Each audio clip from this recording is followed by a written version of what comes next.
Hi, this is Dr. MJ coming to you from beautiful Boston, Massachusetts. This is the Women in Dentistry podcast, where we feature women in dentistry making waves and leading the industry through the next decade. I am your host, Dr. Mary Jane Hanlon, a former dental assistant, dental hygienist, and now dentist.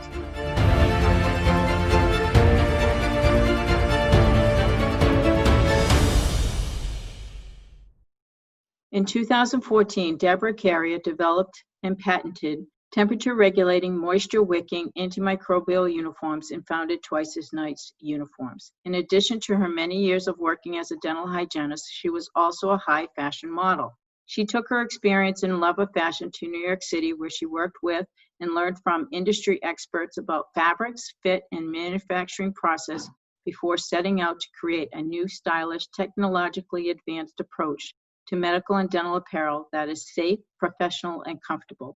Recently, she has established the company as a niche high-end dental apparel company and launched a new program, Twice the Life, to donate gently used uniforms to dental mission trips. 2 current partnerships have allowed her company to grow and remain manufacturing in the U.S. She has partnered with her factory of 4 years in New Jersey and is also a key opinion leader with Procter & Gamble's Crest Oral-B to present fashion shows nationwide to the dental industry. Debora has been featured in RDH Magazine, Dentistry Today, Dental Explorer, Atlanta's Best Self, Do, the winner of Apparel Magazine's Most Innovative Company of 2015. She's a member of the Crest Smile Council and has participated in various podcasts, seminars, and fashion shows over the past 2 years. Debora's goal with Twice as Nice Uniforms is bringing comfort to those who comfort others. She strives to make the daily life of her fellow healthcare providers more comfortable and safe by providing high-quality, temperature-regulating, protective, professional-looking uniforms. Please help me welcome Ms. Debora Carrier. So I guess the one thing I want to do is just start out by telling us a little bit about your story and how you get into dentistry. And I'm going to ask a little bit later about some background things, but in the meantime, it would be great if my audience knew, you know, how you got in. I mean, designing clothing, it's not something that really pairs well with dentistry. Right. So I'd love to know how you did that. Don't forget to hit the subscribe button to our channel, and also don't forget to hit the bell so you never miss out on a single episode. Thanks so much. Okay. All right. Well, it's a pretty long story, but I'll try to make it in the short version.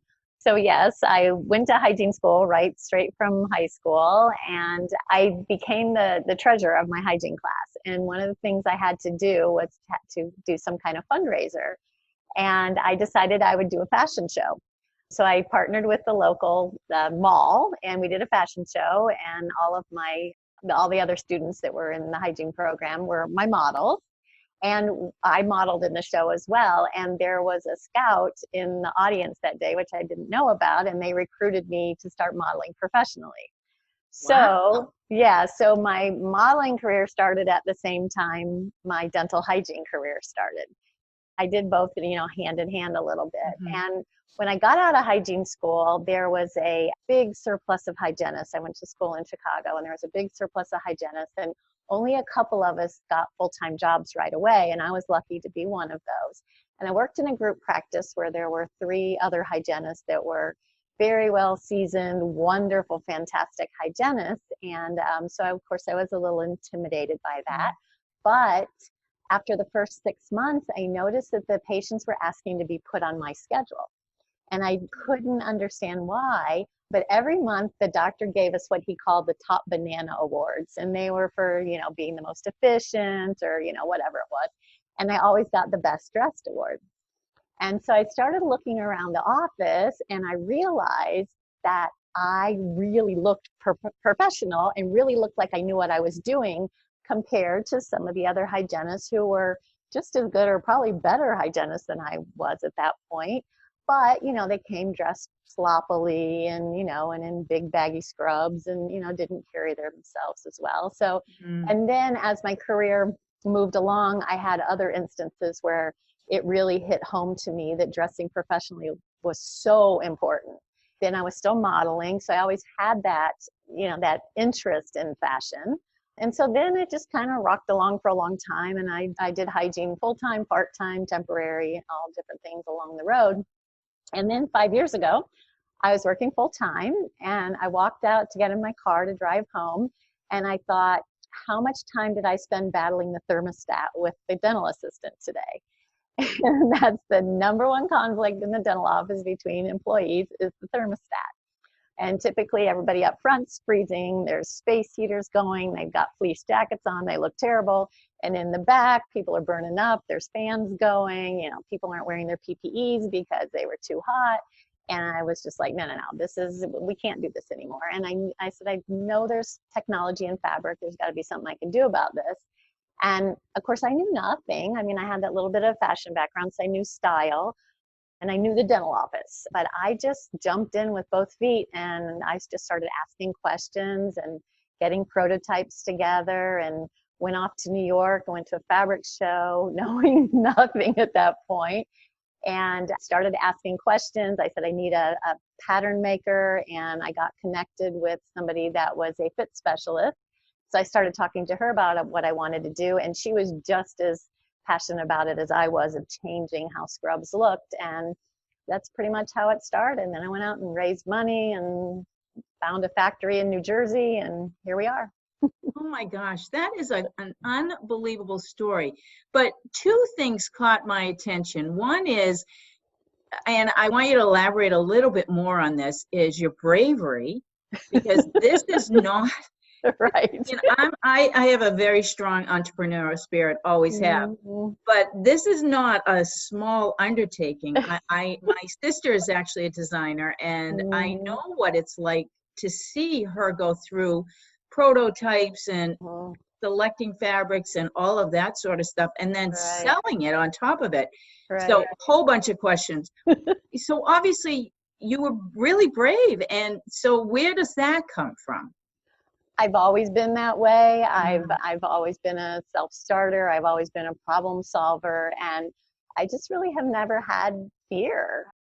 Now, looking back now, what I know now, I should have been afraid when I started this. Good for you. But I wasn't. I was like, all right, well, we're gonna figure it out. We'll make it happen. And you know, obviously the journey's taken all these turns along the way. And 5 years ago, I would never dream of, you know, what I'm doing now. I mean, even 10 years ago, I would never thought I owned a uniform company. But I honestly just didn't think about it. I just knew that this was a problem I needed to solve, and my passion took over, and I just started running as fast as I could, and I haven't stopped. That's amazing. What do you think is the number one reason why your confidence level is so high? Is there anything that contributed to that? Can you, reflecting back, have you always been this confident and Pretty brave? much, yes. I have to contribute a lot of that to my parents. My parents were amazing role models, and they're self-starters and very strong people. So that's part of it. A funny part of this story is I almost didn't go to dental hygiene school when I found out that I had to take a speech class, because I was very shy, unless I was something that I was just very passionate about. And now looking at that, it's like, I love being out in front of people and talking. And I do fashion shows where there's, 1,000 people in the audience, and I love it. But I would never have guessed that, looking back. But yes, I've really been a self-starter. When I was in high school, I was in the marching band, and our marching band, we got a new director my freshman year, and we were terrible. It was like the Bad News Bears. It was just awful. And we got this new director, and by the time my senior year came around, we were winning awards all over the country. Wow. I mean, he just transformed us. And we had a reunion a couple of years ago, and my director was there. And so he said, well, what are you doing now? And I told him, and he said, I specifically remember the day I walked into the band room and said, we need new band uniforms. Who wants to be in charge? And he said, your hand just shot up like that. Wow. I didn't even remember that.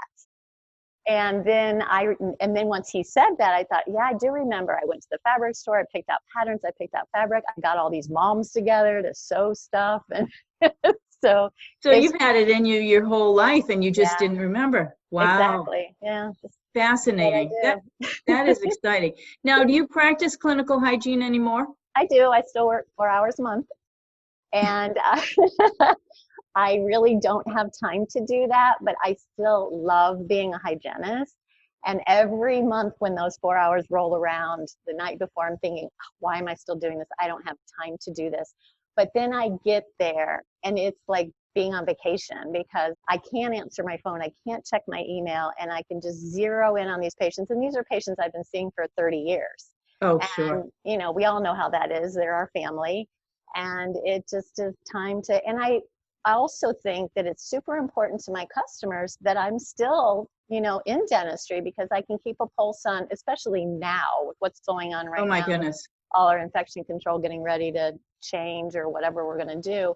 And so I think it's really important that I'm still in the office and knowing exactly what's going on.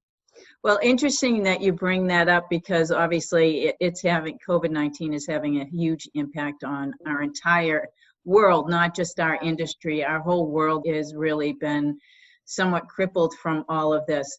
I will tell you that I was reminded of you. Now, you're probably not going to remember this, but I met you first at Connecticut meeting last year, Right. actually, with John Stamper. I was there to see John Stamper and see what they were doing, because I was fascinated by what he was doing, and watched the whole fashion show, and was totally intrigued by you. But I don't wear scrubs anymore because of my role.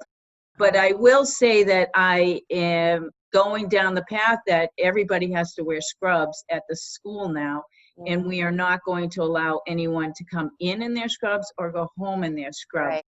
So I suspect that, you know, perfect timing for you as far as what you're doing with your scrubs. But also I did get an ad for your masks and ordered several of them this past week, because, you know, I looked at them and I said, okay, I've got to get something. I might as well have something that has been well thought of and worked inside the profession to wear. So what do you foresee in the next couple of months is going to be your biggest challenge with your business with regards to that? Having enough people. What I thought was going to happen when 4 weeks ago when all this started is that we would have a little bit of a lull, because most of our sales always came from trade shows, and I knew those were going to be canceled. But I thought, well, okay, I can design a mask, and I thought, you know, we'll just make these and do a donation and, you know, get these out there to people who wouldn't necessarily be getting the masks that they need, like police departments and hospice workers and that type of stuff. And so that's why we started it. And then all of a sudden, everybody was asking me for masks. So I thought, well, all right, we'll just, we'll put them on the website and see what happens. And just literally overnight, it just exploded. And so as this was progressing, I was obviously keeping a pulse on what was happening, because I thought, all right, things are going to change and I need to keep ahead of this for my company, because are we still going to be wearing lab coats? You know, where are we going with all this? So I've been very close in touch with OSAP and CDC and trying to jump on every podcast that I can with infection control specialists and keep up with that. And about a year ago, I added surgical caps to my line. And a lot of people said, well, why would we want these?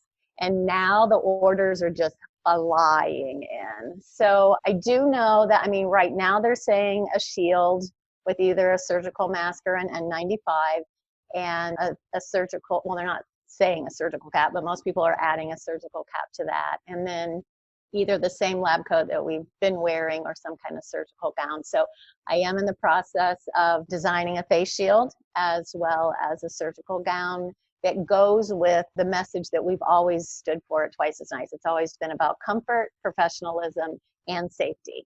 And so that's what we're looking at, is to adding all that we can so that we will be kind of a one-stop shop for all your PPEs.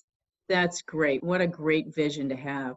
I remember when I was in clinical practice, I did buy surgical gowns because I preferred to wear clothing, but I wanted to have everything covered, and I wanted to have the cuffs and high neck and the whole bit. So I found them and I bought 6 at once, thinking that, you know, I'd have one for every day and a couple extras. And I will tell you, when I wanted to go buy more, I couldn't find them again. And what was so nice about them is they had some kind of antimicrobial material to the front of them. Yeah. and would wick away any kind of fluids and Mhm. blood and, any of the aerosols that we come in contact with. So I Right. loved my gowns, and I would really struggle today trying to Mhm. go back without thinking about wearing something like that. So Right. Yeah. great move on your part. Thank Great you. move. And it's funny, when I started this company 5 years ago, several people that I talked to said, well, we think you're about 5 years ahead of yourself. And I Mm. thought, well, here we are. I now have temperature regulating uniforms, which are going to come in very handy with all our new PPE that we're, going to be donning every day. And Absolutely. I am looking at making a surgical gown that's not only antimicrobial, moisture wicking, like you mentioned, but temperature regulating as well. Excellent. Well, I'm going to go to my next question, which is, what is the single best piece of advice you have ever gotten, and from whom did you get it?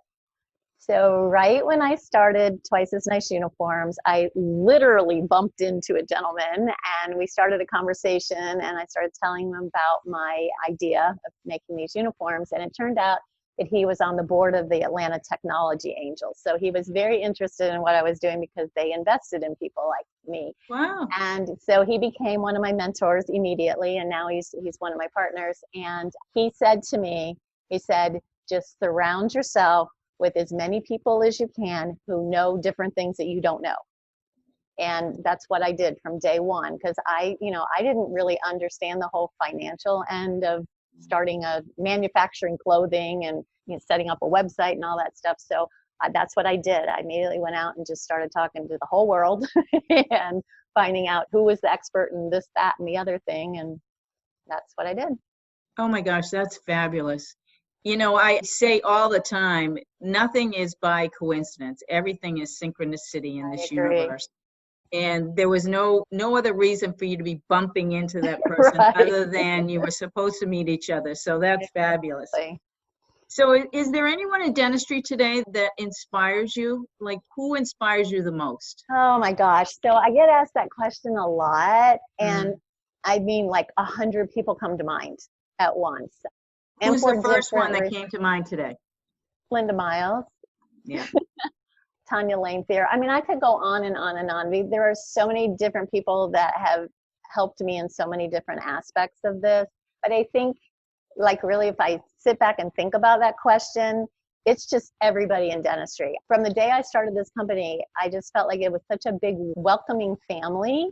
Everybody's been there to support me from day one any way they could and give me guidance and support. And, John Stamper's done so much for me with the fashion shows. And I mean, it just every different aspect of it. I love being in this dental family, how we support each other so much. I will have to say that I agree with you wholeheartedly. There hasn't been a single person that I've called on that I don't know in the dental world, from office managers all the way up to major female leaders of dentistry in this country that have said, no, I don't want to be on your podcast. And to me, that's pretty amazing. It is very welcoming. It's extremely supportive. Yeah. I do think that we have one of the best communities of people. I'm not sure that I see that as much in medicine as I do in dentistry. Medical personnel buy my uniforms as well, but they don't seem to have the same tight camaraderie that we have Right. for some reason. And I don't know if it's just so much bigger. And maybe that's part of it, but they have a different relationship with their patients than we do in dentistry. And I think that's what kind of draws our kind of personalities to dentistry. Right. And I don't know, it's just been so wonderful from day one. That's great. Who has had the most impact on your career? Is there any one person or a group of people that have impacted you the most? I don't know. No, I don't think there's one person, but what I have to do is give a shout out to my sisters. We are a small family run company, and I would not be sitting here doing what I'm doing right now if it wasn't for my two sisters. It is like my right hand. I mean, anytime I'm drowning, I just call her and she jumps in, she takes care of it, she handles our website, all that stuff. My other sister Dia is a communications consultant, so she does all our PR and helps me write stuff. And my son's a graphic designer, so he did our logo and all our artwork. And I posted on Facebook a couple days ago, my parents are sitting at home folding masks and putting them in bags. And it's kept them from fighting with each other. There you go. So, They're and my taking a shot for the team, right? right. So, and my nieces and nephews jump in whenever. So I have to say my family, because I would not be where I am right now without them. I would think that most of us would say the same thing. And especially now where we're spending so much time with our family, I actually think that's the silver lining in all of the crisis that we're going through. And as difficult as it is, that is definitely a silver lining, is spending more time with our family. Have you ever had an aha moment when you realized you were doing exactly what you're supposed to be doing? Did it ever hit you? Yeah, a couple of times it hit me when I did my very first fashion show, which was, I guess, about 3 years ago. And a lot of times I use dental hygiene or dental students dental school students in my fashion shows, which they're fabulous to work with, and because they're all excited and it's really fun. And I overheard my sister saying to the students, this is like one of my sister's dreams come true, because she did a fashion show when she was in dental hygiene school, and it's just kind of come full circle for her. And it made me step back for a minute and say, yeah, you know what? I have been like working my whole life for this. And then the other one was what I told you about when my band director said that about the uniforms. I thought, I have been being groomed for this my entire 40-year journey as being a dental hygienist, but I didn't really realize that that's what was happening. So when I was at Hinman 2 years ago, and that was my first really big major fashion show on a trade show floor, and I was in tears at the end of that. I mean, everybody came backstage and I was like, this is it. This is my dream. This is what I wanted. I saw my fashions up there the way I knew, had in my head, and the fashion show coming across the way it needed to be, and showing all these other products. And so, yeah, I think it's such a fabulous thing. Congratulations. Whenever you see somebody succeed, especially in a new business, so many fail, quickly, destroys your finances, the whole bit. And it gives a lot of people pause before they take that leap. And which is why it precipitated the Bravery comment for me, knowing how tough it is to just step out there and take the chance. I mean, it's amazing that you've had so much success, and well earned. Obviously, your products are unbelievable and well made. And I love the fact that you're trying to stay in the U.S. I really do. I think people appreciate that. They do. They appreciate it a lot, and it's been extremely hard. And it almost ended the company about 1.5 years ago, because it was getting that hard to do. But I was determined to keep going. And back to your point about, I mentor a lot of people too when they want to start their own businesses. And I tell them the ugly side of it, because there's a lot of it. And I worked for 4 years without a salary at all. And I put my whole entire life savings into this. But if I had not done that, I would have always said, what if, why didn't I? And, you can always pick yourself up and go on some way. So if you have a dream, you have to follow it. I couldn't agree with you more. Living with regret over your life is one of life's biggest gut disappointments. It just is. You have to be willing to try. There is no can or will, and there is no try. You have to. You have to. Right. Good for you. So tell us about an obstacle that you've overcome during this period, and what it was, and how did you overcome it? Well, there have been a lot of obstacles.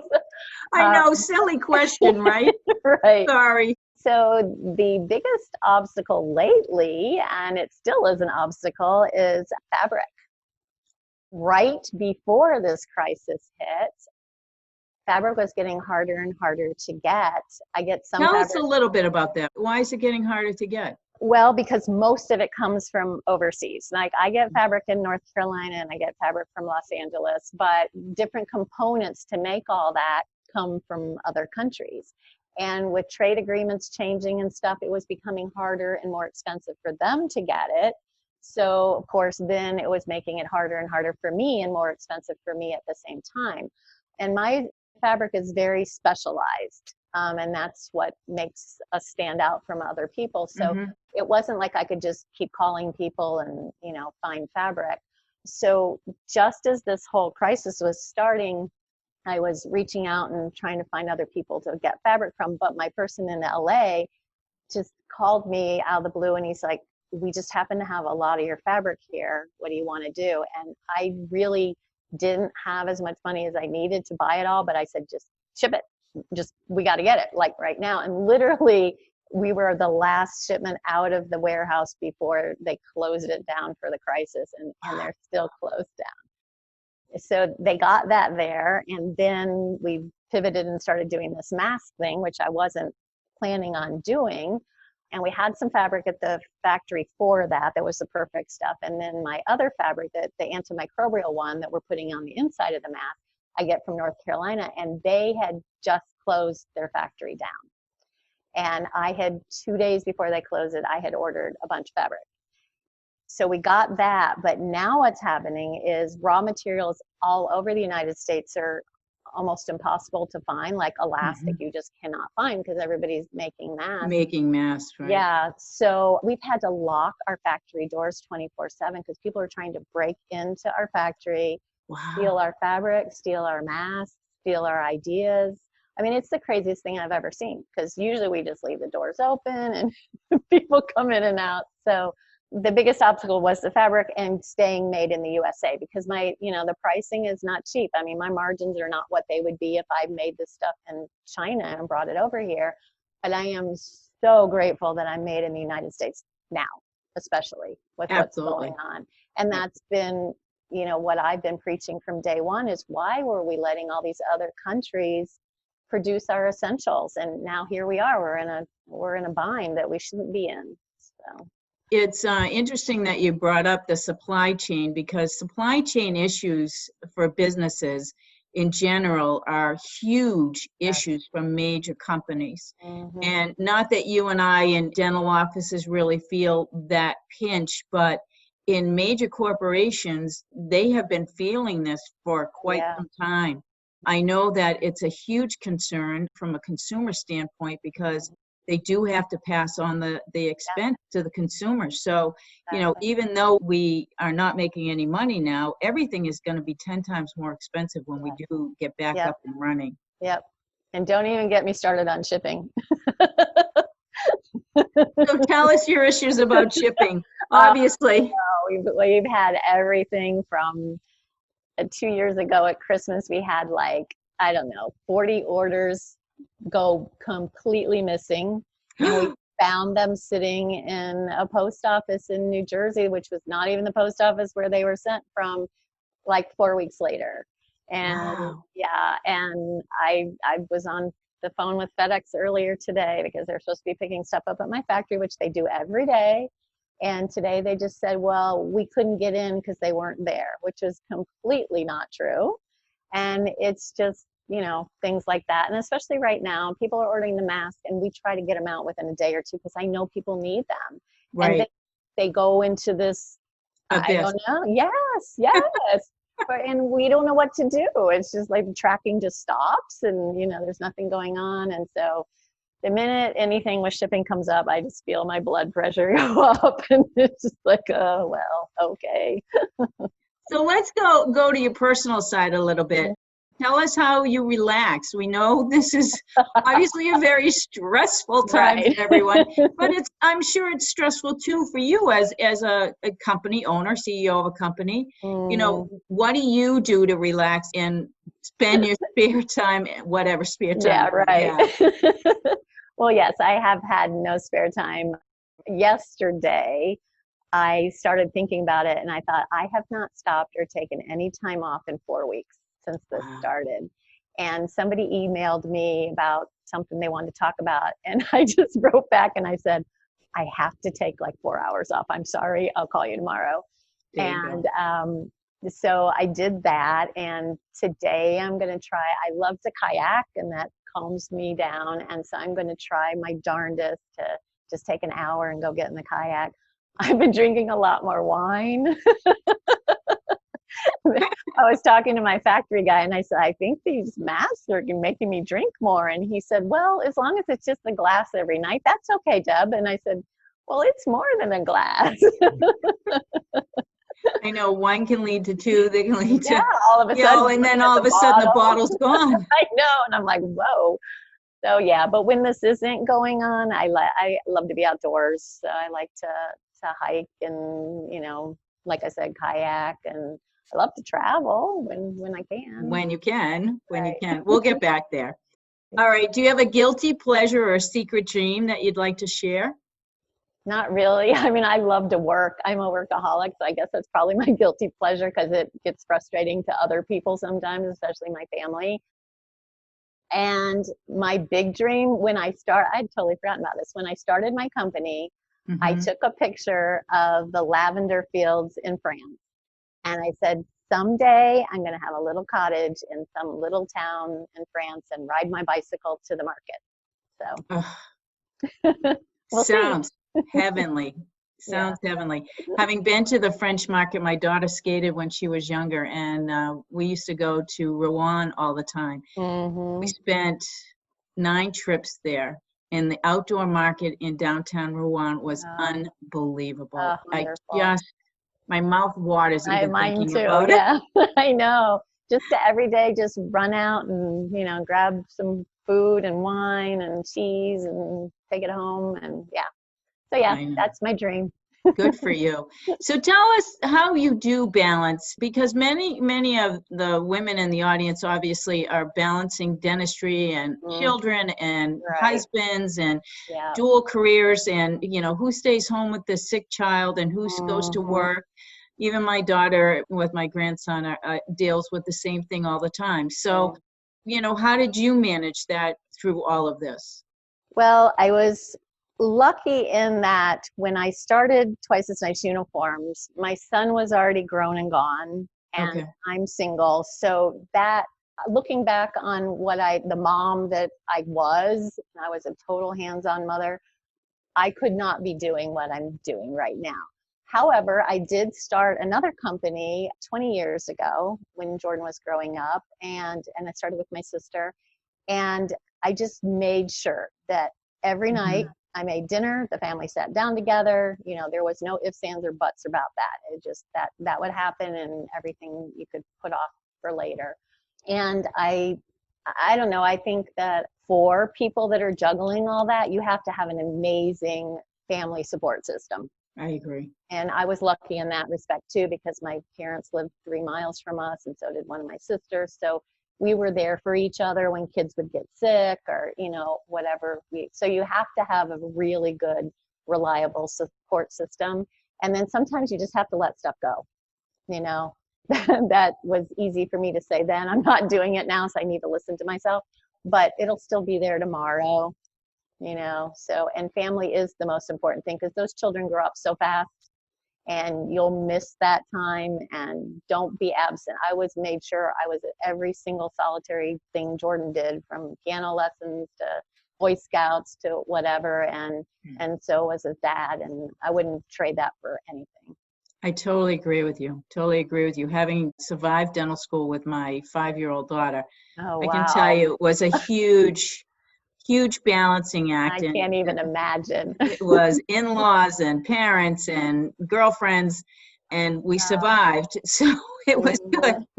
But I will tell you, if it wasn't for my family, extended family, and some friends, I never would have been able to do it. So you're absolutely right. The family is the most important thing. And I think, COVID-19 is certainly reminding us of that, and making us, spend more time with our children and each other. That's really what it all comes down to, is, the love that you have, and you can't take any of the other stuff with you anyway. So what's the most important? Right. And if you don't have family, then make your own family. Exactly. I have friends that are like family, and, they become family with time. Exactly. So when you reflect back, what is the one piece of advice you would give you as a little girl? Is there anything that you wish you knew when you were younger that you know today? What's the one piece of advice that you would give a younger you? To not worry so much. I learned that, I don't know, maybe 5 or 10 years ago, I just quit worrying. I think it was about 5 years ago. And at one point in my life, I was a big worrier and I always had, everything had to be planned out perfectly. And I worried things weren't going to work out. But it, like you said earlier, nothing happens by coincidence in this life. It's all there for you. And you just need to be calm and follow that path and be open to whatever happens. It doesn't do any good to worry about it. All the worrying's going to do is affect your health. And it did. There was a point in my life where I had fibromyalgia really bad and suffered from migraine headaches. And I look back on it, and a lot of it was just stress from worrying about things that I couldn't really do anything about. So now I just toss it to the wind and follow where I'm supposed to go. Exactly. Very good. Do you have a personal mantra or motto? Yes. So I do what I call the mirror challenge. The mirror challenge. Oh, Yes. I love it. I can't wait to And hear I about it. actually have 2 different mirror challenges. I do one when I speak about dressing professionally, and I tell the people in my audience that they need to look in the mirror before they leave for work and say, would I want that dental professional working on me? And really look at yourself. But then to take it deeper than that, I look in the mirror and I really stare at myself in my eyes and say, you got this, Debora. You know, it's going to be fine. Oh, that's great. That's really great because the eyes are the mirror to the soul. Exactly. So you're just talking to yourself and saying, we got this. Yep. No I was recently on the Dr. Phil show.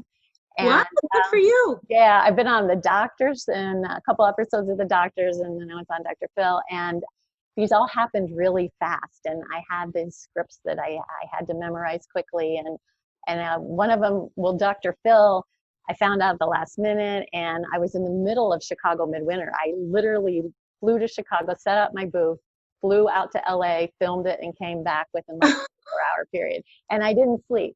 And so I was in the dressing room at Dr. Phil, and I have all this script and stuff running through my head.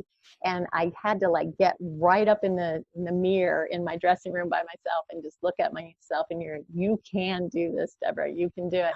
And I went out there and I nailed it. But 5 minutes before that, I was forgetting my lines. And so it's all just head games. You know, it is interesting because the negative energy that we create by the worry, I was reading a great book this past weekend called The Biology of Belief. It's actually an excellent book. It's on epigenetics. Oh, and how our perceptions are what factor into our genetic abnormalities in some way, shape, or form. So our perception of our environment is what might flip, what they're thinking might flip a gene to become cancer or flip something to create a disease. And so I think that this new part of science is really going to change everything drastically, because how we have perceived ourselves, each other, and the world is absolutely having a negative impact on who we are as people and what we are doing to our bodies. Think about all the women that really don't like the way their bodies look and how negative that can be and how injurious it is. And maybe that is one of the pieces that they can't figure out, why some women gain weight and others can eat whatever they want and never gain weight. Right. So who knows? I mean, it'll be interesting to see how that ends up going, but I just was fascinated by it. But it's clearly something to keep an eye on for the future. Oh, definitely. Absolutely. That's very interesting. Yeah, really. So marketing. Is there a particular, I got your marketing piece, it caught my attention. And where marketing in business, especially for dentists, marketing is a huge part of our business. Is there a particular marketing idea that you had that you weren't sure was going to work, but it worked better than you expected? Is there anything in particular that reminds you of like, oh, that was much better than I expected? Almost all of our marketing has been very grassroots. I mean, I've done a lot on social media, done a lot of podcasts, I've written articles, and that's really been where our marketing has been. And I attended the Disney Institute about 8 months ago. Yeah, it was one of the best things ever. And it reminded me that they said, always remember, stay true to your passion. And it made me step back for a minute and think, because of certain different influences along the way, like I worked with certain PR companies and social media companies, and they were kind of steering me away from my passion. And I was letting them do that because they were the experts. But when I stepped back and I thought about it, I thought, no. We are going right back to your original passion and dream, Debora, and you're going to stick with that. And I did. And then everything just started like falling into place at that point. So. That's a great message, because obviously we can get steered by those that we think are professionals in our businesses, and we have to take a step back and say, is this the best thing for us? Exactly. Yeah. Good and for you. When you follow your passion, it shows. I mean, that's what people say, when I speak and stuff, they're like, your passion's just oozing out of you. And then it just makes it easy. Right. Wow, that's fabulous. Good for you. Just a couple more. What helped you most get to where you are today? Is there any one thing that comes to mind when I ask you that question? No, I think it's just looking back on it, just everything that I did along the way. I became, even back as far as, middle school or high school, I became a leader that helped groom me with each step that I took. And then when my son was growing up, I was working part-time and being a PTA mom and all that stuff. And really looking back at all the different programs and stuff I started, like I started an out to lunch program at Jordan's school, and I did all these environmental things, and looking back on it, it really groomed me for business. And I didn't realize it at the time. I was just doing stuff to be with my kid, but I learned so much about different aspects of businesses just by my volunteer work along the way. So I don't think there's any one thing that really stuck out, but just looking back at it, it was just a natural progression, how I got from A to B. And a lot of people, like when I'm mentoring people, a lot of people say, oh, I could never do what you did. I'm like, yes, you can. Anybody can do what I did. I have an associate's degree in dental hygiene. I don't have an MBA, but I just had a dream and a passion, and I just went and surrounded myself with the right people. I think that's clearly where most of our energy comes from, is the passion and the vision for what we want. And when people don't know or never have felt that, I don't think they understand what it means. And I think that if you think you're going to get someplace by watching TV every night and not being motivated to get up a little bit earlier to do all the things that you need to do. I know, just being a businesswoman, that these are things that you do. You get up at the crack of dawn, you fit it all in because you have to. You don't have a choice. And those are the steps that I think people need to understand. I've always said to my students, you take one step today towards your goal. Doesn't matter what you do, but just take one step. If it's learning one new thing, if it's whatever it's on your mental list, take one step to get closer to getting it off the list. Exactly. And I have a lot of people that say, well, I don't know what my passion is. How do I know that? And I didn't either. It just took me driving home that day that I needed to help all my fellow dental professionals. I had to do that so that they could dress comfortably and they could dress professionally and they could dress safe. And I didn't know how I was going to do it, but I was just like, we don't need to suffer like this anymore. There has to be something we can do about it. And it just fell out of the sky one day and hit me in the head. But this is interesting. I want you to understand that I just caught one word that you said. You had to do it. I had to do it, yes. This is where I think that our passion really lies, is you have to do something. You just feel so compelled that one thing, you can't let it go. You keep thinking about it. Your mind is around it all the time. And that passion that develops into what the passion is, and that's what the fuel is, I think. Right, yep, absolutely. Good for you. Good for you. I think that the one thing that really is so exciting about your story is that you know, the bravery is really clear. This was not a small feat for you to accomplish. It's a live company that I'm sure gets international orders, and it's not done in a long period of time. I mean, you've become a success very quickly. Yes, it's happened. I read a lot and watch a lot of documentaries on entrepreneurs, and overnight success usually takes 10 years. I mean, that's just how it is. But you did it in less than that. I did it in 5, and we still have a long ways to go. But I think I really should take the time and look at other uniform companies, and was any of them started by just one person? You know, that I had this dream. I don't know. But like I said, I just never really thought about it. I was just like, this is what I have to do for my dental professionals. And what I learned very early on too is there wasn't a uniform company who thought about our needs in dentistry at all. Right.